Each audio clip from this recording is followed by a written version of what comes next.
been a great week for many of us who had gone to camp. It was awesome. It was very refreshing. It was just a great experience. And for those of you who missed out this year, we encourage you to consider next year and join us. And honestly, I don't know about the rest of the team. I really liked the campground we went to. It was right next to our backyard. So it was just, go there, have all the fun, go home and take a shower, and come back at night and sleep there. That was really great. So we thank God for that. Well, for those of you who are here this morning, we started a series and we call it How to Deal with Our Emotions, this God-given part of us. Something that we cannot take out, we cannot delete, we cannot cut out of our life. It's part of us. We live with it, we deal with it on a daily basis. And like what I said in the beginning, many of us do not know how to handle these emotions. These emotions can actually destroy us. These emotions, if it is uncontrolled, if it is undisciplined, it can actually lead us astray and destroy our lives. And today we're going to talk about disappointment. Everybody say disappointment. Some of you are facing massive disappointments in your life right now. Maybe you are single and you want to get married, and you think by 30 I want to get married, and you're 35, you're not married yet. Or yet you don't even have a boyfriend. Maybe you're married as a couple and you do not have children, and you say 2 years into our marriage we want to have kids, and now you've been married for 10 years, you have no kids yet. And you're a bit, not just a bit, but a big part of you is very disappointed with what's going on. Maybe right now you said, I applied for a promotion last month and I didn't get the promotion, or you are waiting for the promotion. Your boss kept telling you next week, maybe I'll let you know one of these days. The position hasn't opened yet and you're waiting. Maybe you got disappointed with a person that you trusted. Well, the truth of the matter is life's greatest disappointment revolves around this question. Every time we get disappointed, we ask ourselves this question: why me? Why this happened to me? What if this circumstances, or what if this situation did not happen? What would my life be? How long am I going to be here? How long am I going to have to wait for what I want to happen, really happen in my life? See, the greater the expectation and the greater the anticipation, the greater the disappointment we experience in life. And many of us sitting here this morning would honestly say we all have certain areas of our life where we're really deeply disappointed. There are actually 4 factors in life that will surely disappoint you. And many of us, we know this, but we really do not identify it. And sometimes it helps when we sit down in moments like this and identify those factors, those things in our life that will actually cause us to be disappointed. Now, when you think about the Christmas story, and it's kind of odd because it's September, but I'd like to talk about the Christmas story because many of us do not realize the background to the Christmas story. When you think about the Christmas story, oftentimes you would think of the word presents, gifts. But what's the other highlight of Christmas? You see this a lot in Christmas card. Jesus. Oh, you guys. What about the word joy? Joy to the world, right? Someone said food. Yeah, food too. Or God children, right? But Christmas, when you think about Christmas, you think about joy, you think about peace, you think about silent night, you think about Gloria in excelsis Deo, you think about choirs, you think about rejoicing, and you think about peace on earth, you think about celebration. And so what I'm about to disclose to you this morning and what I'm about to share with you this morning might be something new to some of you.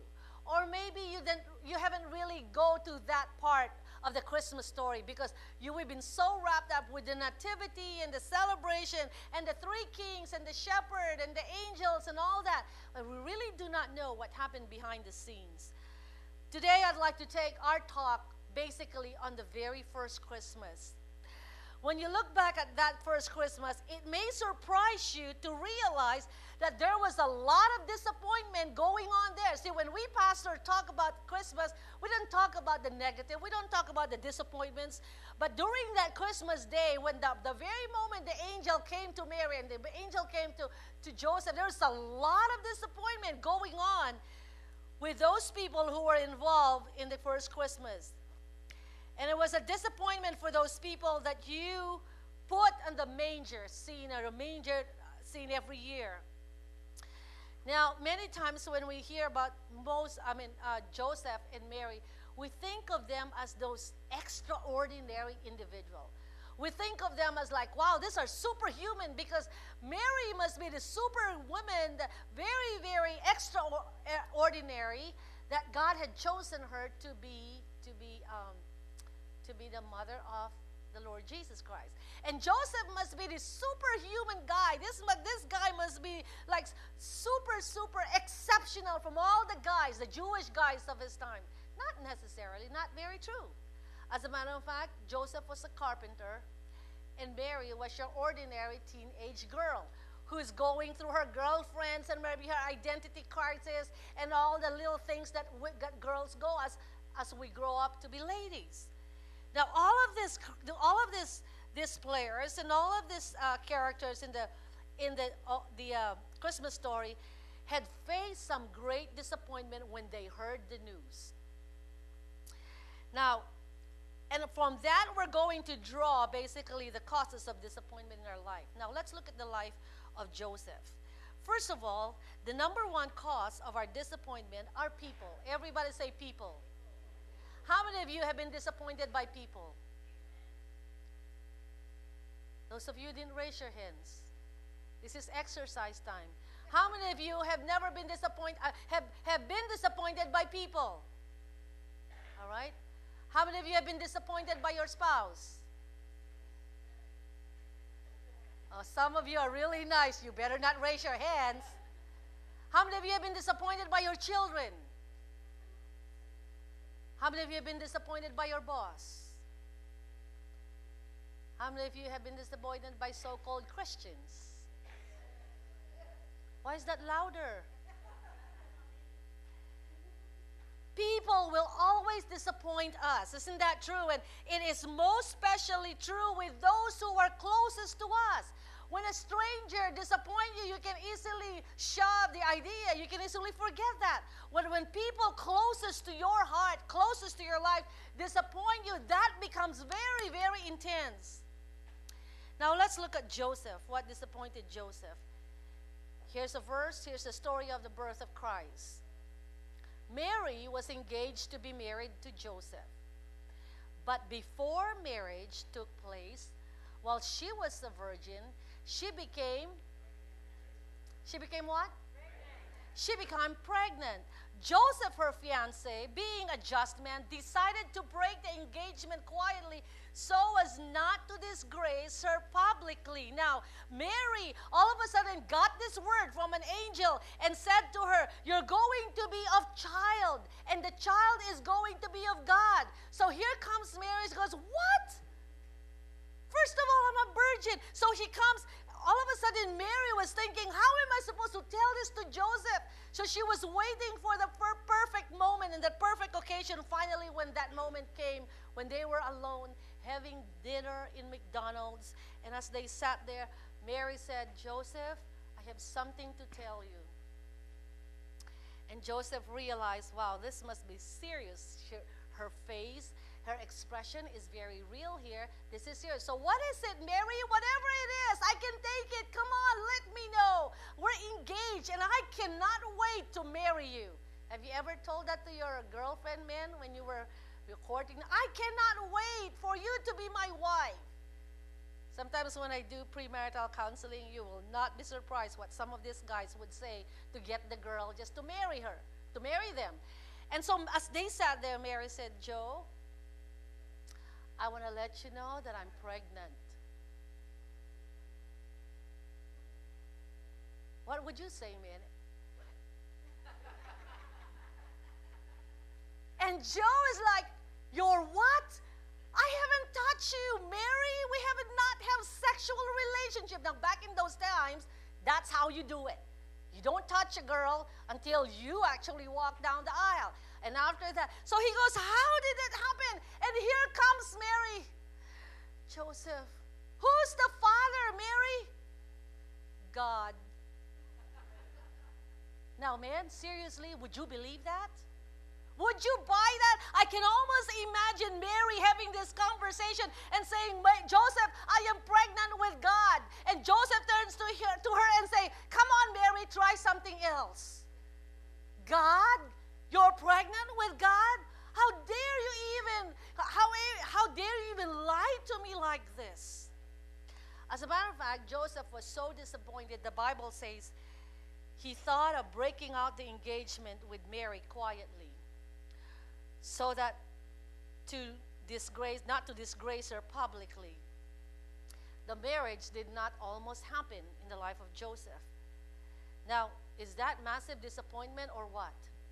Think about it, man. In your life, you waited for this moment, and then your fiancé comes to you, and Joseph was so proud to finally tell his friends, I finally am going to marry her. After 3 years of waiting, this is the moment, and how excited and proud he is to take her down the aisle in that wedding day. And now she realized that this woman he waited for, is pregnant. And the father supposedly is God. Now, I don't know what you're thinking, but I just can imagine Joseph's disappointment at this moment. He's thinking, what am I going to tell my friends? What am I going to tell my family? You're pregnant with God? You gotta be out of your mind. I believe that one of the hardest disappointment in life to deal with is when people we love, people we trust, and people we give our lives to so close to our heart disappoints us. Isn't that true? We have expectations. We want them to be true to us, and we want them to live up to our expectations. And when those expectations are not met, and some of you are even saying, Pastor Phil, the expectations were not even that big. It's very realistic, and I agree with you. But when people disappoint us, man, I would say that's one of the hardest disappointment to kick out. It's one of the hardest disappointment to deal with. Second cause of disappointment is not only people, but physical constraints. Now, the good news is this, okay? An angel also came to Joseph to apparently speak to him in a dream and said this to Joseph, Joseph, what Mary is telling you is the truth. The father of the child she is carrying is God. Now, seriously, men, if an angel come to you and say that, would you believe it? Okay, one said yes. What do you think, men? Would you believe it? Apparently, Joseph believed it. He said, okay. The angel said, Joseph, when Joseph woke up, in your outline says, when Joseph woke up, he did what the angel of the Lord commanded him, and he took Mary home as his wife. So the angel said, Joseph, what Mary is telling you is real. That child is from God. So take her to be your wife. And Joseph did exactly what the angel said. So the good news is this, the baby is of God. So Mary wasn't lying. But here's the bad news. But he had no union with her until she gave birth to the son. The angel said, Joseph, Mary is telling the truth. But the bad news is you cannot have sex with her. You cannot have honeymoon with her until the baby is born. Is that a disappointment or what? How come you're looking at me like you don't know? Next to the wedding, the honeymoon is the highlight. Isn't that right? The consummation. Now think about Joseph. He waited and he kept himself pure. And he was thinking he can only imagine that night with Mary. And all of a sudden she's not only pregnant, but he cannot touch her until the child is born. Do you think there was a big disappointment for Joseph in that time when the angel said that? Sometimes we forget that Joseph is a real man who has needs. And so is Mary. In the past few weeks, as we watched the Olympics, how many of you have been watching the Olympics in London? We witness occasions where the athletes who have prepared 4 years of their life for this moment, for a 12-minute performance, at that moment they're about to perform, and all of a sudden, bam, they're hit with some sort of a physical ailment or a physical constraint that affected their bodies, and it affects their performance, and sometimes it'll even stop them from performing. And you're thinking, how could it happen? My goodness, what a disappointment. And you would see almost some of them are crying, some of them this look of disappointment. I have trained 4 years for this every single day to only show up in London. And because of this sprain in my ankle, this sprain in my leg, or this pain in my body, I cannot do my task. Some of you have made some serious plan in the next few years, in the next few months of your life. And all of a sudden you went to the doctor and you find out that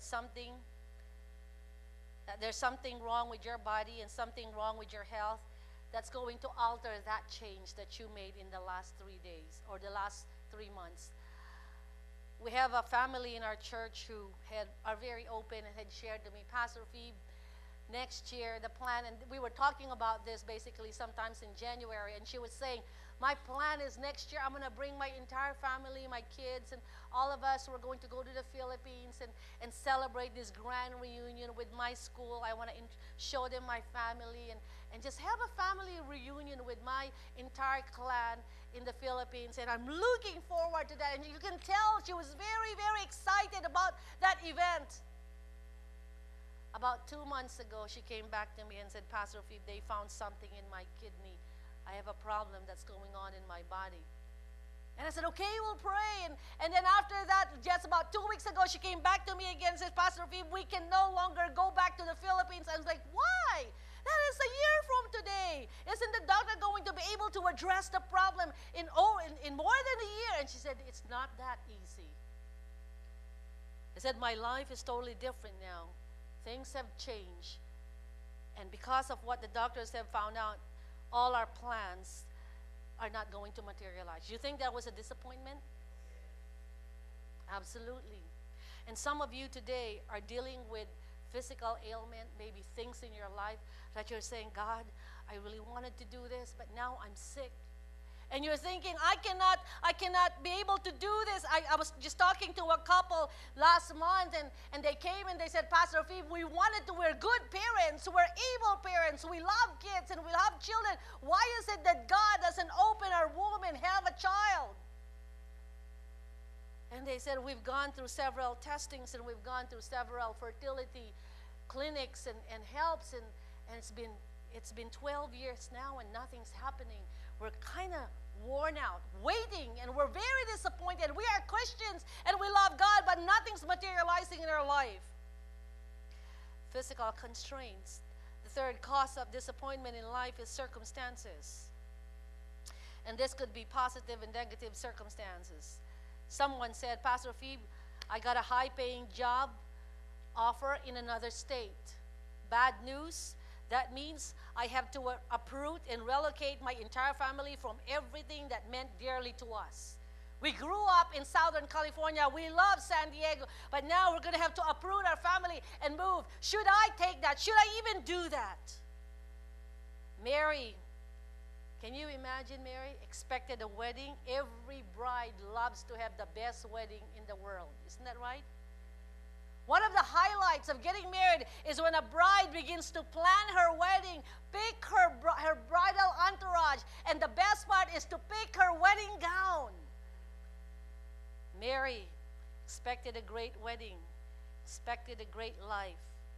She expected to have the baby at the right time. Not this time, but it did not work out at all the way she planned it and the way she expected it. As a matter of fact, here she is, all of a sudden, no wedding. She's being married to Joseph, no talks about wedding. And I bet you her friends were coming to her, so Mary, when's the big day? No big day. As a matter of fact, there's really no big day because I'm pregnant. You're what?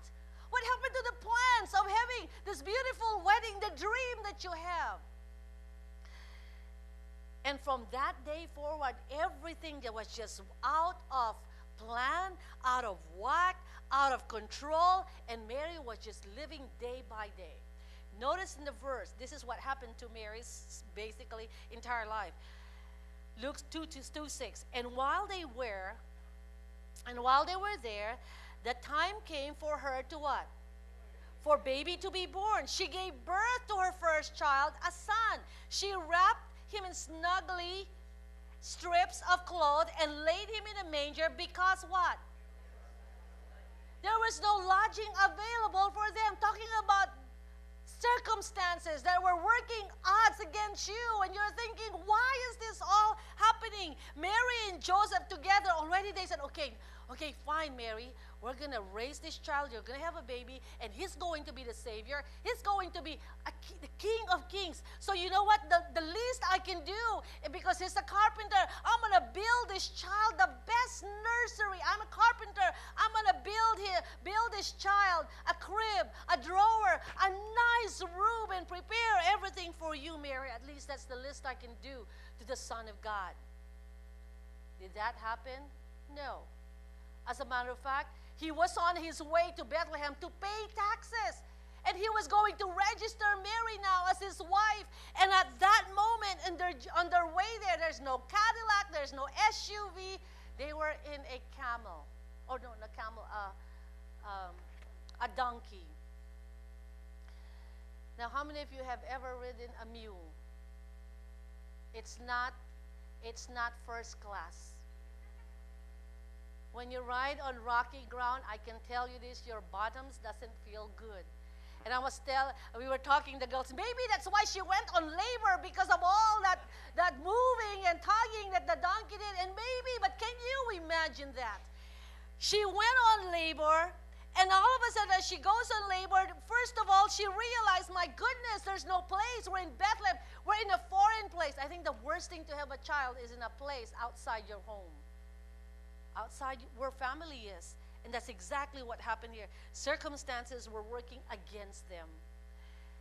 And then all of a sudden they head over to Bethlehem, and Mary goes, Joseph, this is for the men. Ask Joseph, did you make reservations? And of course, like any man, do men make reservations? Sometimes, okay, sometimes. Very few men like to make reservation. It's always the women. So Mary turns to Joseph and says, Joseph, did you make any reservation? You know, it's tax season and all the hotels are packed. What's worse is this, Joseph did not make reservation like an ordinary guy. And the story goes where she had her first child.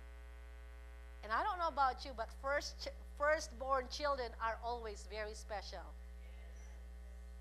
We give them the best. Everything's the best. Every first child gets the best. The second one gets the handout. Right? The hand-me-down. And here, can you imagine what was going on in Mary's heart? My first child is born in the sidewalk, and there's no room, so we had to go to a manger where all the animals are. It's not sanitized. There's all these animals. There's fleas. There's smell. And my goodness, I'm going to have to lay my child in a trough because there was no lodging available. You think that was a disappointment?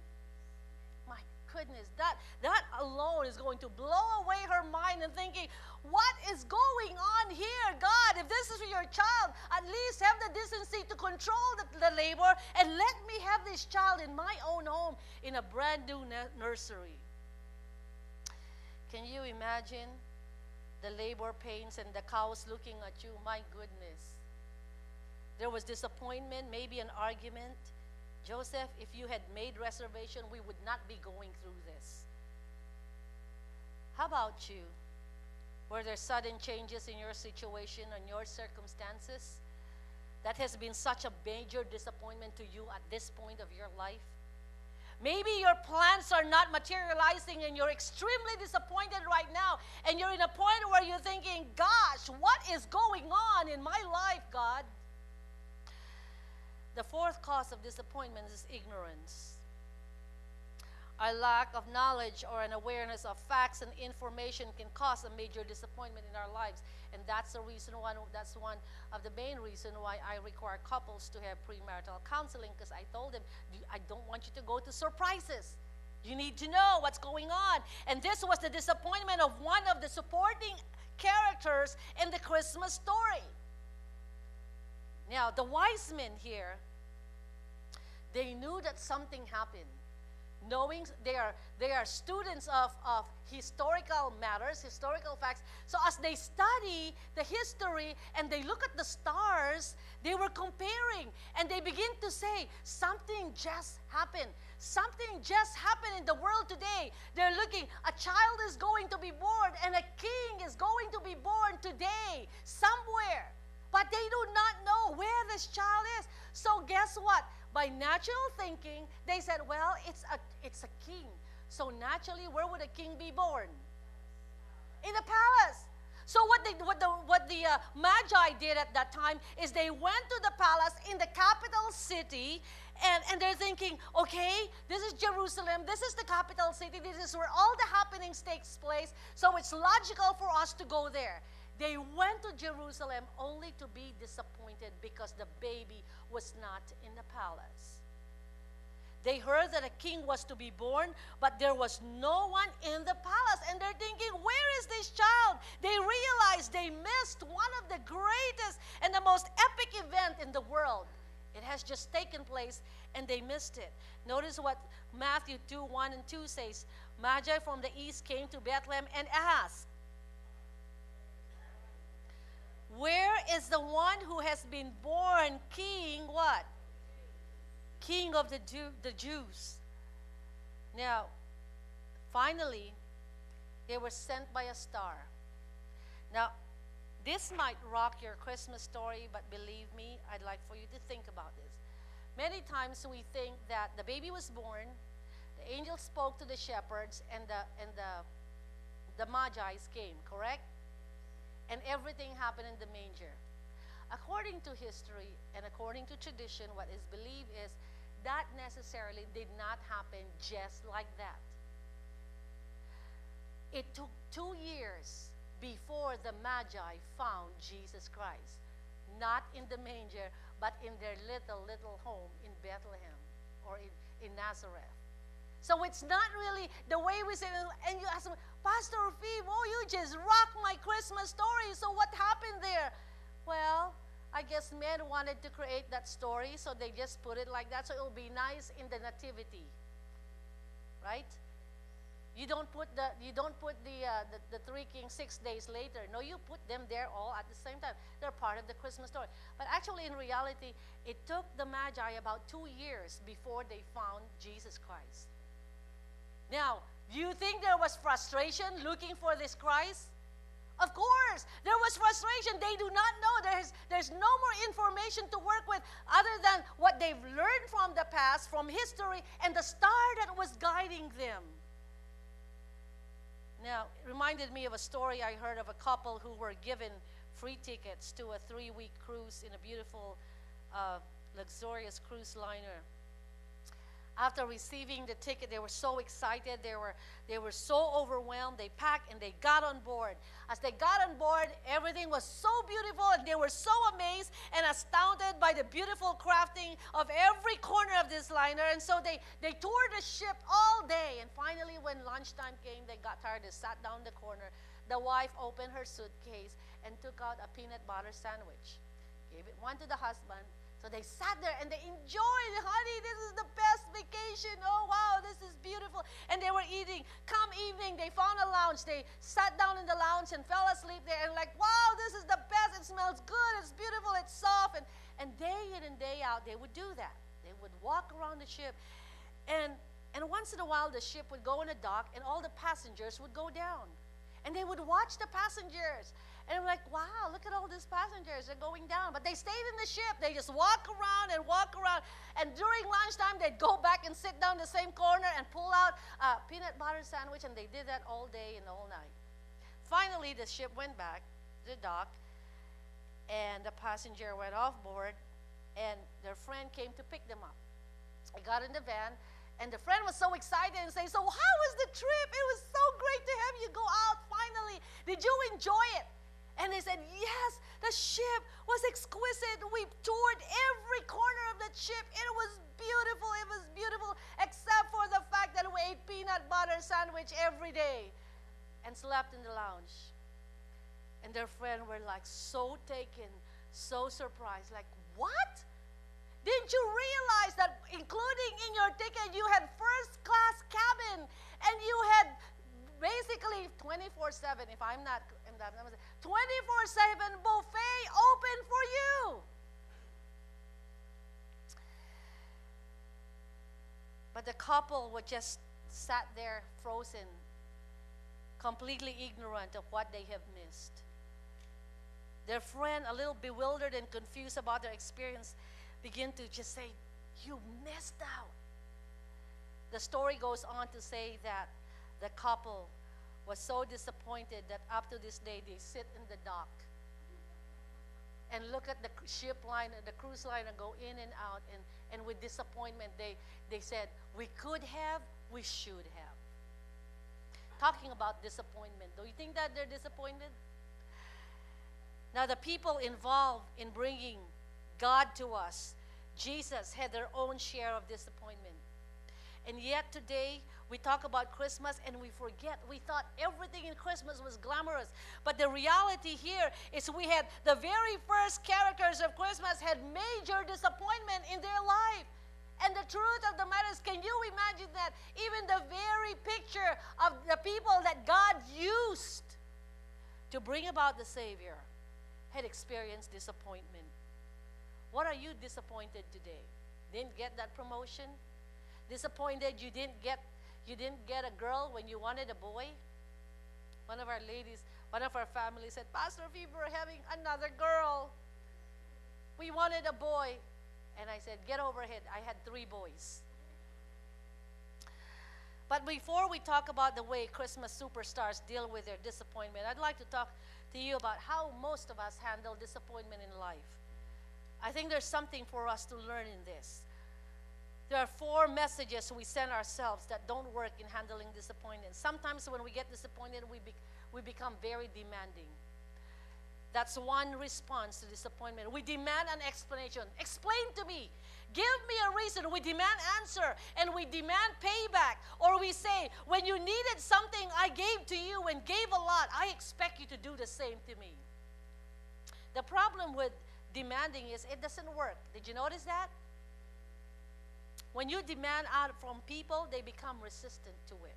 Second is we become accusing. We begin to accuse them. You messed up my life. You are the problem. You are the reason why I'm miserable. I would not be like this today if it hadn't been for you. Another reason, another reaction for when we become disappointed is we become jealous. You spend your time watching this person, and every single time when they're happy, I want to be happier. Or if he can do this, I'll do this too. And you spend your life watching and you never realize the struggles that they go through. You think what you see from the outside is they're happy, they're having a good time, but you don't know the struggles that they face. And the worst that can happen to us is we fall into self-pity, where people just retire and feel defeated. They say something like this, I guess I will always end up with the wrong person. I guess it's just my fate. In the Filipino dialect, in the Philippine language, we have this word, maybe this is my kapalaran. Right? Ang kapalaran ko to. Maybe my kapalaran is to cry all my life. No, that's not your fate. Some people said, maybe this is my fate. Maybe this is the outline of my palm. I want to let you know this. You cannot retire on life.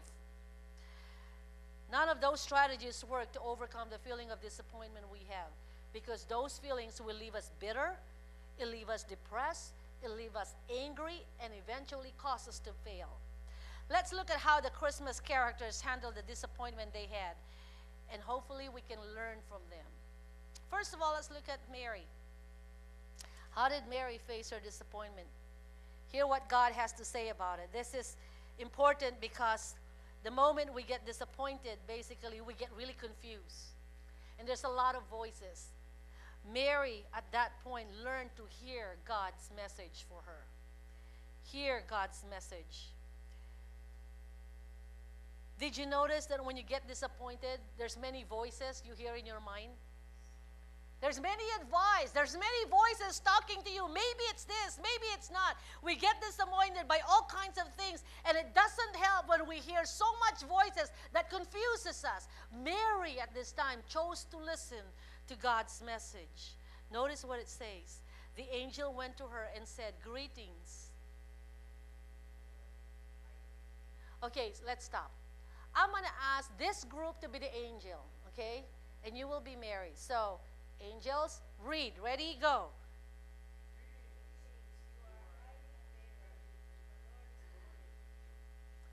I'm going to fire you. You're not good angels. Okay. There's only 2 angels. Okay, let's try these angels over here. Ready, go.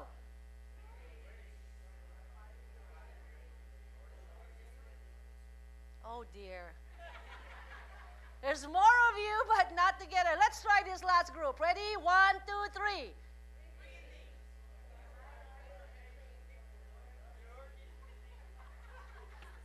I cannot hire you for our Christmas pageant. Notice what the angel told Mary. He said to Mary, "Greetings, Mary. You are highly favored. The Lord is what? The Lord is with you." If God came to you and said you are highly favored and God is with you, God has a plan for your life, would that encourage you? Yes. You better believe it. Can you imagine? For most people I know, that's a little confusing at first. You're going to think, what kind of plan is this, God? What do I have to give up if you're asking me that you're going to accomplish your plan in my life? What am I going to gain in this plan? Then the angel said to Mary, "Here's the plan, Mary. You're going to have a baby." And I love Mary's question. In your outline, Mary asked, what is obvious? What did she ask? Okay, let this group be Mary. 1, 2, 3.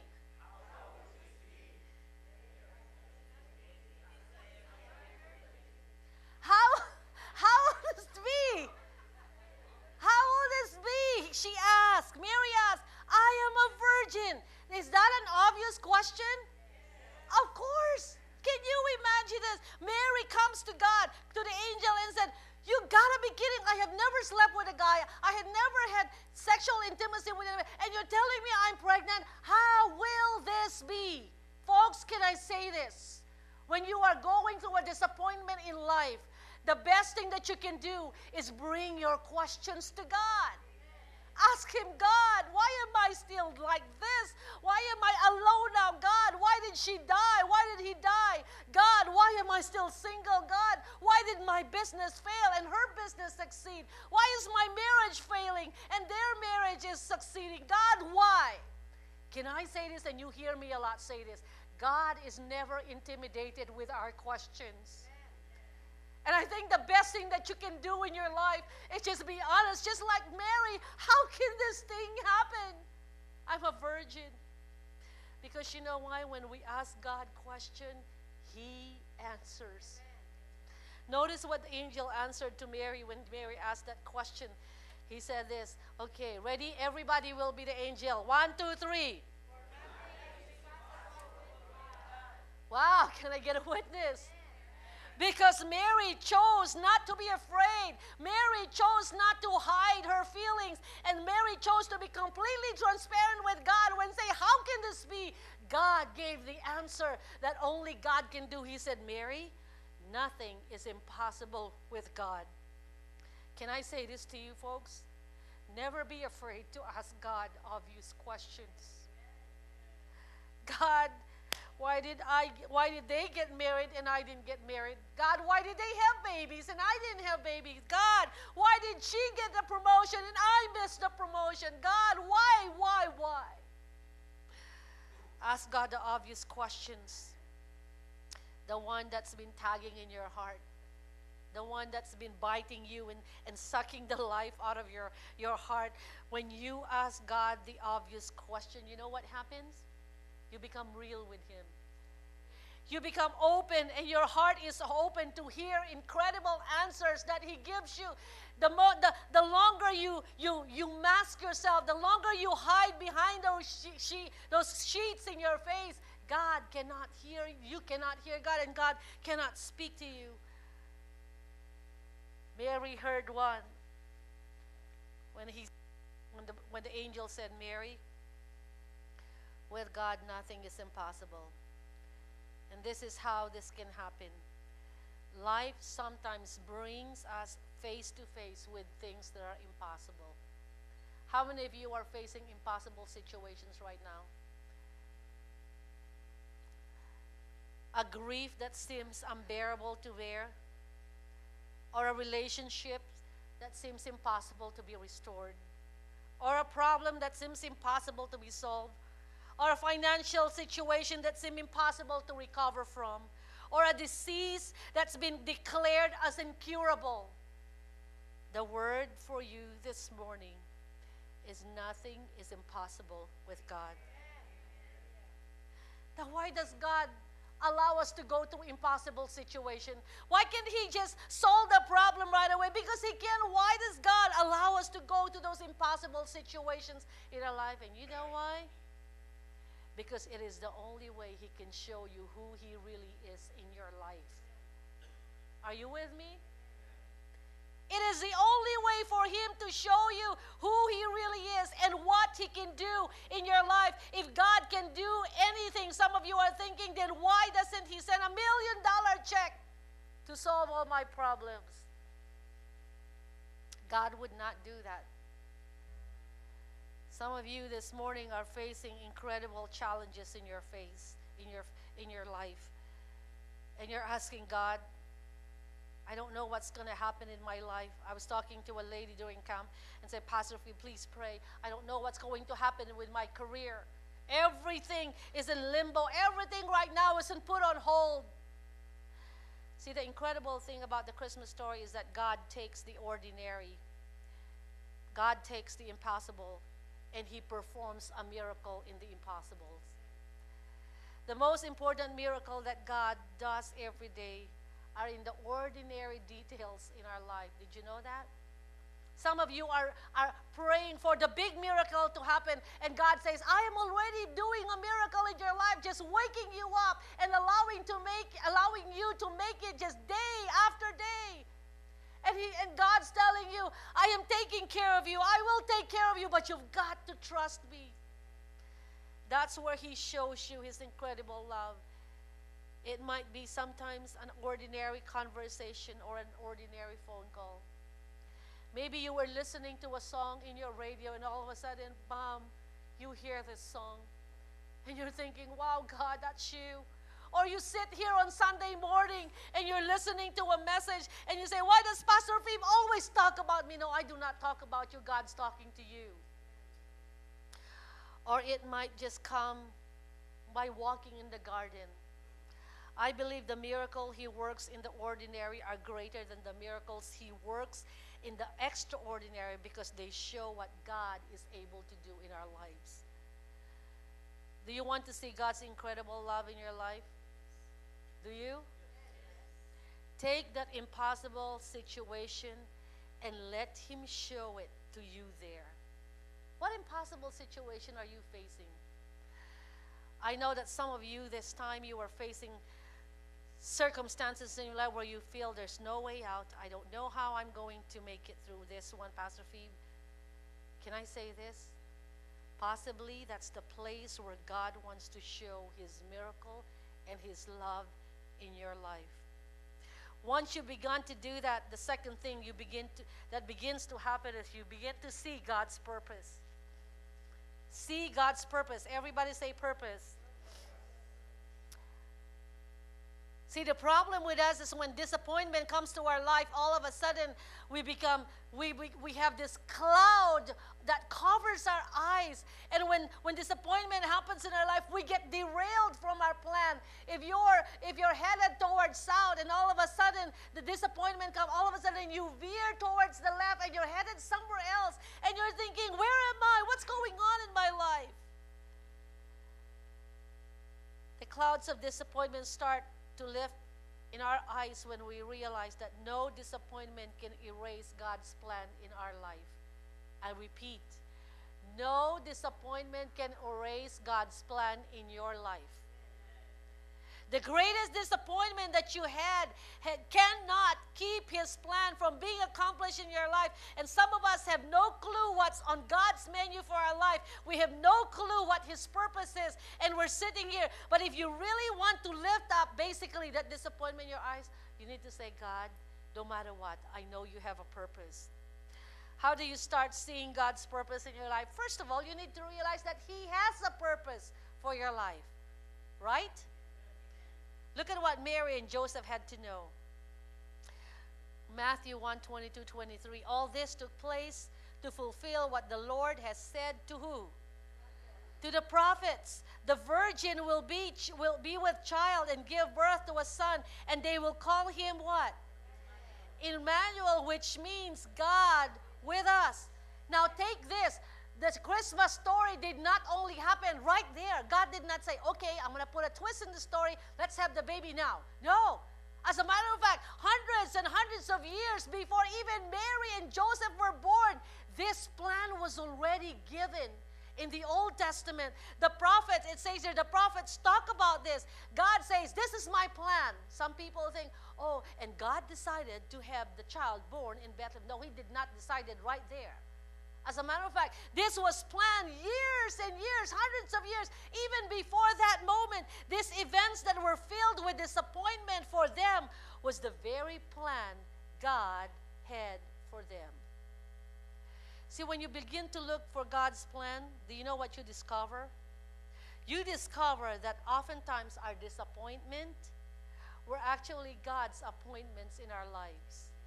Can I get a witness? They're part of His plan. And the Bible, His stories are filled with this kind of plot.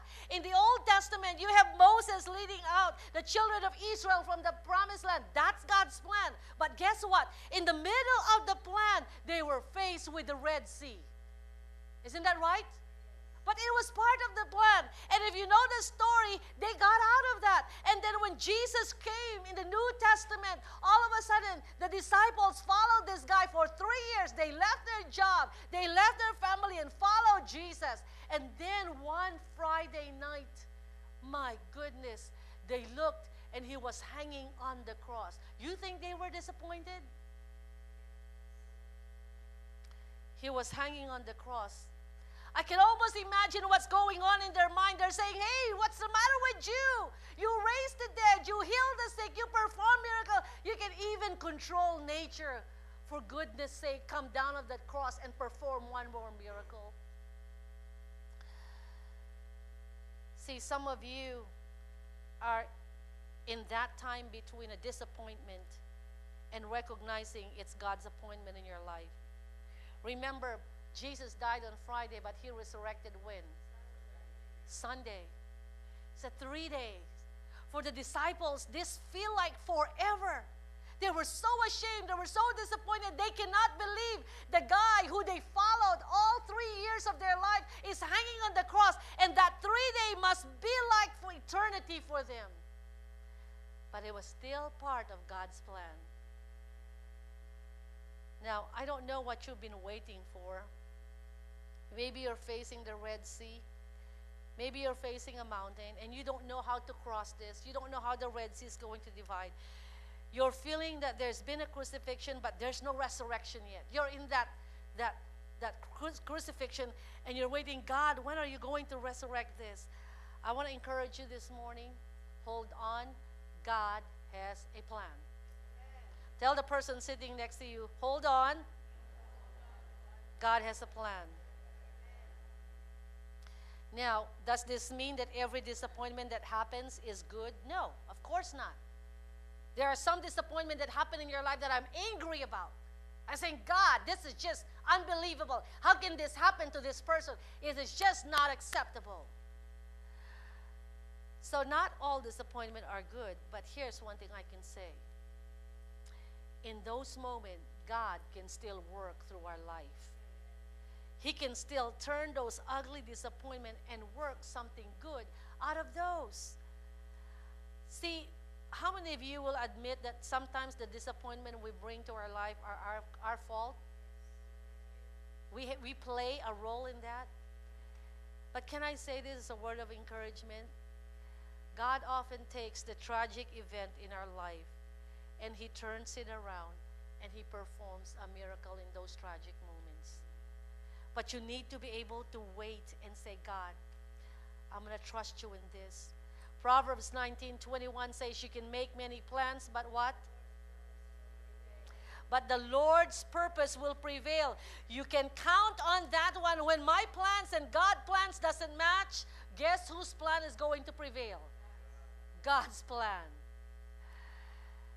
Now, look at what the next part of the story goes.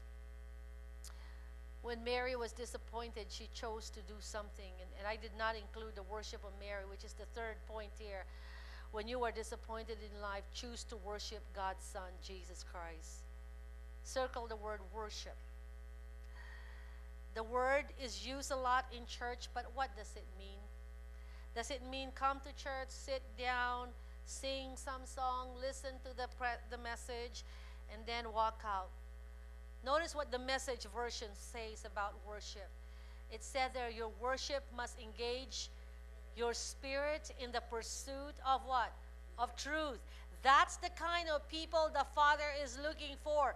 Those who are simply and honestly themselves before Him in worship. If you come to worship in church and you put on a mask and pretend to be something else, there's no impact in your life. One of the things I like about our church, and we let you know this, you can come as you are. Are you with me? If you're disappointed, admit that you're disappointed. Sometimes people would come in and cry and say, Pastor Phoebe, I'm just so broken right now. You talk to some people and say, bro, I am just so broken right now. That's what church is about, where we can be real. And that's why here at church, you see some people crying. You see some people in tears. You see some people, sometimes they look like zombies. They're here, but they're not here. You know why? Because we all are going through intense emotions in life. And one of the things I had to remind myself is this as a pastor, God, as I stand there every Sunday morning, let me reach that person who is at the point of making major decisions in their life and allow you to breathe life in them. You can come here on Sunday morning and say, God, this is who I am. This is all I have. I'm disappointed, God. I'm struggling. Then God says to you, John, here's who I am, and here's what I'm about to do in your life. People worship a lot of ways. That first Christmas, maybe some of you need to learn from their kind of worship. Mary worshiped by waiting. Mary waited. Can you imagine for 9 months she thought about what was going to happen?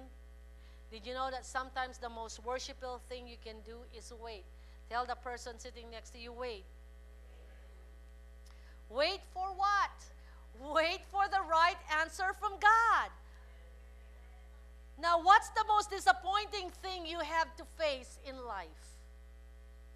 Is it waiting for God to do something for your finances, for your health, for your relationship, for your career or your job? Waiting, can I say this? Waiting doesn't mean you don't do anything. Are you with me? I've heard some people say, I'm just waiting on God. What are you doing? Nothing, just waiting. That's wrong. Wrong theology. Waiting means you do what you can and then you trust God to do His part in the rest. If you are here right now, waiting doesn't mean you ignore the pain and you pretend that it isn't there. Pretending is not is not an answer. You need to be real. Pretending will intensify the pain, and you cannot be fake forever. You need to realize that disappointment and waiting and trusting in God doesn't mean you ignore the disappointment. What it simply means is you bring it out in the open, into the light, and say this to God: God, I'm just going to trust you on a daily basis. If you need counseling, you need counseling. If you need to go to an expert to help you figure out your situation, go. You're doing something. But in the end, you're going to have to wait till God answers. But why is wait so important? Why? Let me ask you this. How many of you like to wait? Look at us. No problem. I mean, nobody wants to wait. Only one. We are really chronically impatient people. And I think that's the reason why God wants to teach us to wait. Sometimes the most worshipful thing you can do is wait on God. And it's hard for me to say this because I hate to wait too. But for some of you, this is a time of waiting and trusting. Look at what Joseph did to worship. Joseph obeyed. He did not wait like Mary, but Joseph obeyed. And he obeyed immediately. It said there, he did what the angel of the Lord had commanded him. He did exactly what God had told him. God said, Joseph, I want you to marry that woman. And he did. And God told Joseph, Joseph, I want to keep her pure for 9 months. Don't touch her. And he did. And God said, Joseph, I want you to take the baby to Egypt because someone is going to kill the baby. And he did. And he followed God every step of the way.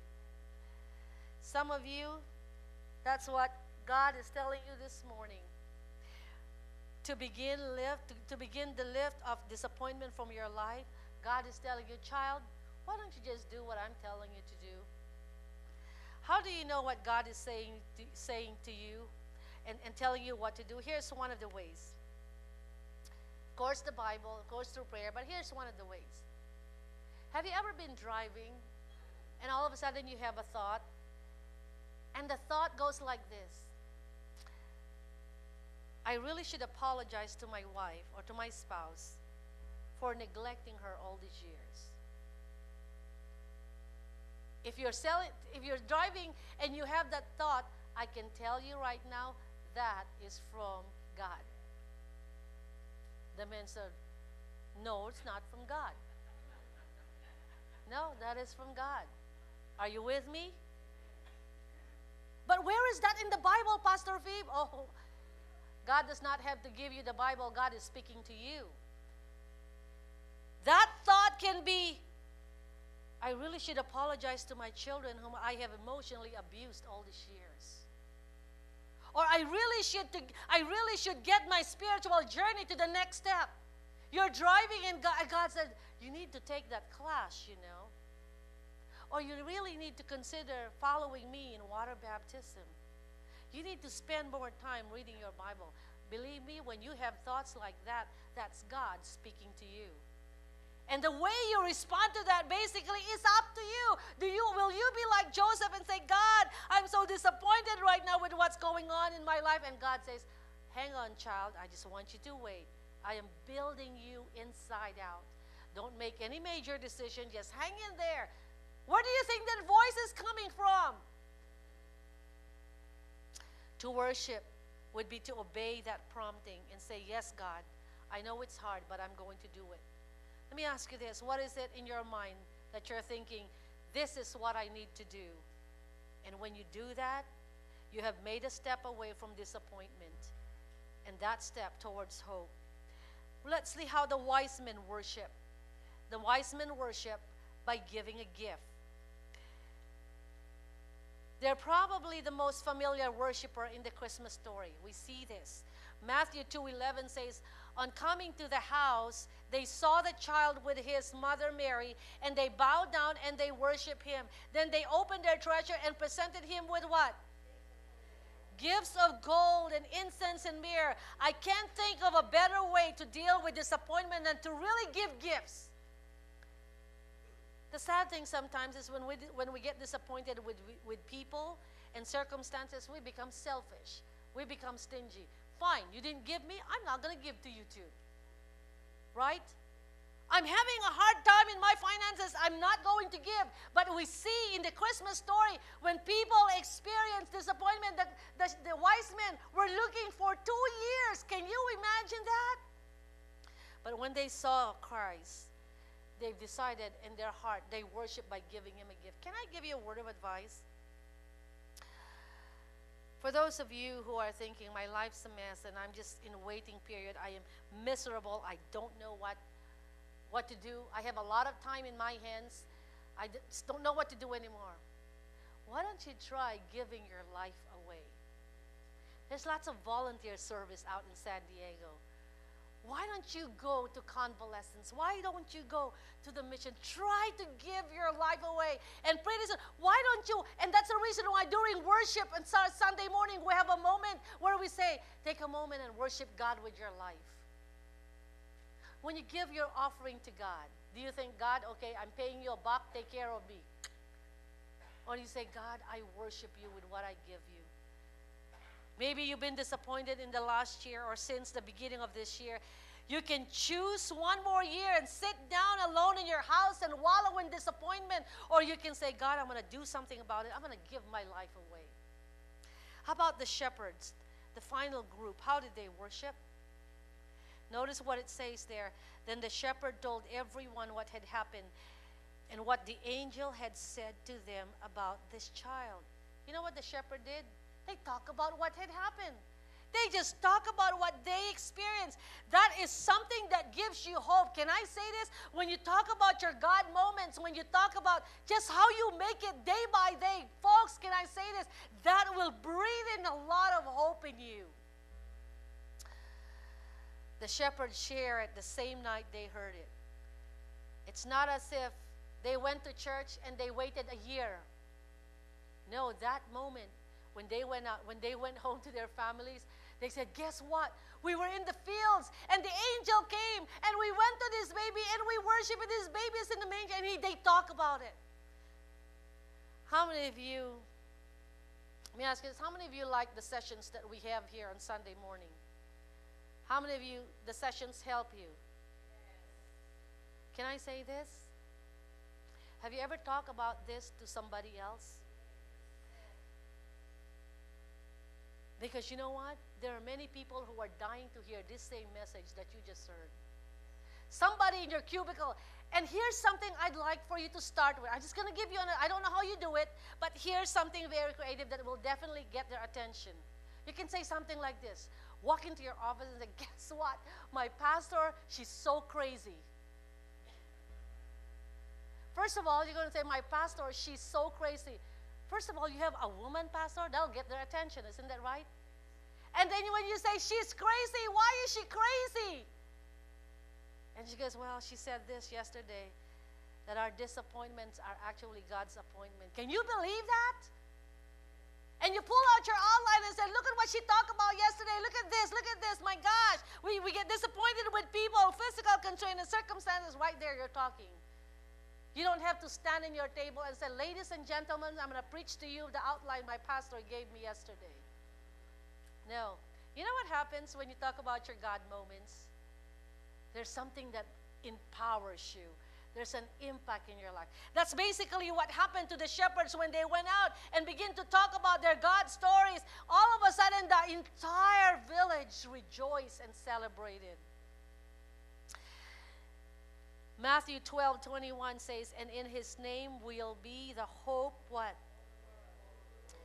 Hope of all the world. For those of you who are connected to Jesus Christ and have an ongoing, growing relationship with Christ, did you know that a lot of your friends needs to hear your story? And you don't have to be religious.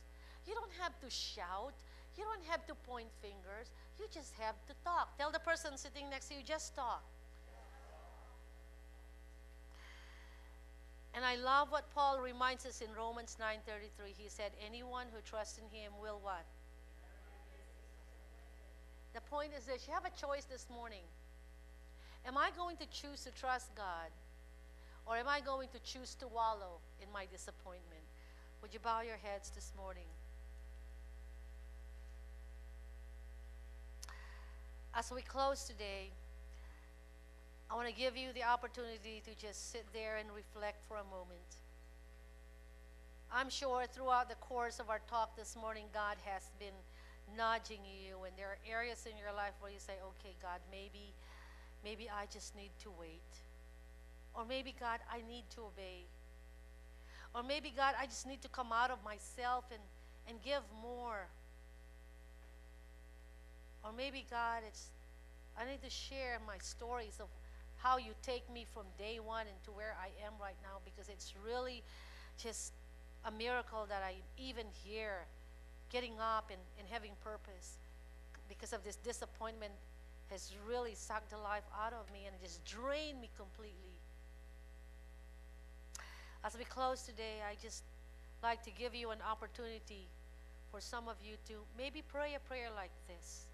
Maybe you've never come to a point in your life where you say, okay, Jesus, I commit to you all my disappointment, and I commit to you all my frustration, and I commit to you all my question. And then tell Jesus, tell God what your question is. Just like Mary, how is this going to happen, God?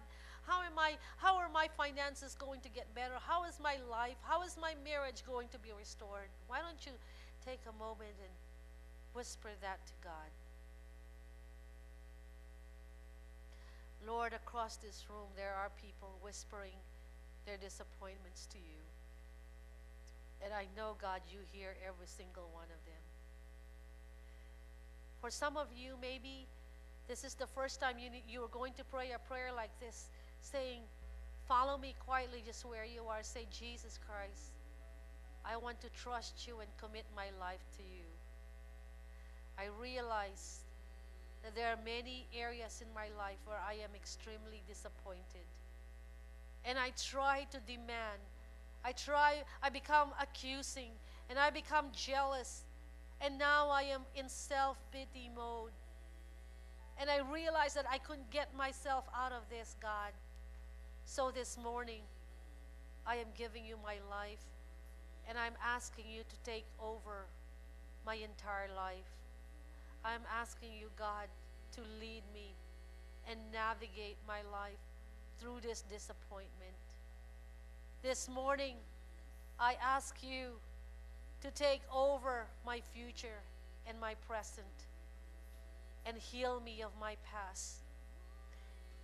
I give my heart to you, and I'm going to trust you to take me from this day forward to the future. In your name I pray.